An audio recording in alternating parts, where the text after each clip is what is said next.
So ತುಮಕೂರಲ್ಲಿ ಈಗ sub division wise ನಾವು ಎಲ್ಲ ಬಂದೋಬಸ್ತ್ ಮಾಡಲಾಗಿದೆ. ಸೊ 100 ಜನ ಹೋಮ್ ಗಾರ್ಡ್ಸ್ ತೊಗೊಳ್ಳಲಾಗಿದೆ ಆ್ಯಂಡ್ 2 ಪ್ಲಟೂನ್ KSRP ತೊಗೊಂಡಿದ್ವಿ.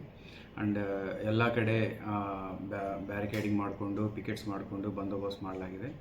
ಎಸ್ಪೆಷಲಿ ಹುಡುಗರು ವೀಲಿಂಗ್ ಮಾಡೋದು, ರ್ಯಾಶ್ ಡ್ರೈವಿಂಗ್ ಮಾಡೋದು, ಟ್ರಿಪಲ್ಸ್ ಹೋಗೋದು, ವಿತೌಟ್ ಹೆಲ್ಮೆಟ್ ಓಡೋದು, ಇಂಥ ವಿಚಾರಗಳಲ್ಲಿ ಭಾಳ ಕಠಿಣವಾದ ಕ್ರಮ ತಗೊಳ್ಳಲಾಗುತ್ತೆ. ಆ್ಯಂಡ್ ತುಮಕೂರಲ್ಲಿ ನಮಗೆ ಮುಖ್ಯ ವಿಚಾರ ಏನಂದರೆ ಹೈವೇಸ್ ಜಾಸ್ತಿ ಪಾಸ್ ಆಗ್ತವೆ. ಸೊ ಈ ಶಿರಾ ಟು ಬ್ಯಾಂಗ್ಳೂರು ಹೈವೇ ಏನಿದೆ ಅದು, and Kunigal highway and Tiptur highway.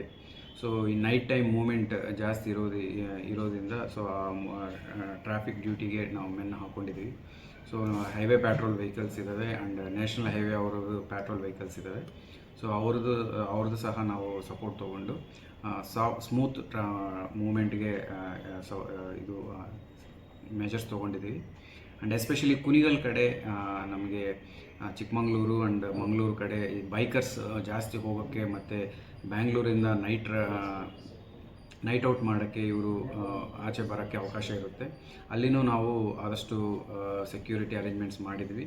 So ಅವ್ರಿಗೂ ಸಹ ಒಂದೇ ಇನ್ಸ್ಟ್ರಕ್ಷನ್ ಏನಂದರೆ ಯಾರೇ ಆಗಲಿ ಡ್ರಂಕ್ ಆ್ಯಂಡ್ ಡ್ರೈವ್ ಮಾಡಬಾರ್ದು ಆ್ಯಂಡ್ ಯಾವುದೇ ನಾರ್ಕೋಟಿಕ್ ಸಬ್ಸ್ಟೆನ್ಸ್ ಕನ್ಸ್ಯೂಮ್ ಮಾಡಬಾರ್ದು. ಭಾಳ ಸ್ಟ್ರಿಕ್ಟಾಗಿ ತೊಗೊಳ್ತೀವಿ. ಅವ್ರ ಡ್ರೈವಿಂಗ್ ಲೈಸೆನ್ಸ್ ಕ್ಯಾನ್ಸಲ್ ಮಾಡಲಾಗುತ್ತೆ ಆ್ಯಂಡ್ ಅವ್ರ ಮೇಲೆ ಗಂಭೀರವಾದ ಸೆಕ್ಷನ್ಸ್ನಲ್ಲಿ FIR ಮಾಡಲಾಗುತ್ತೆ.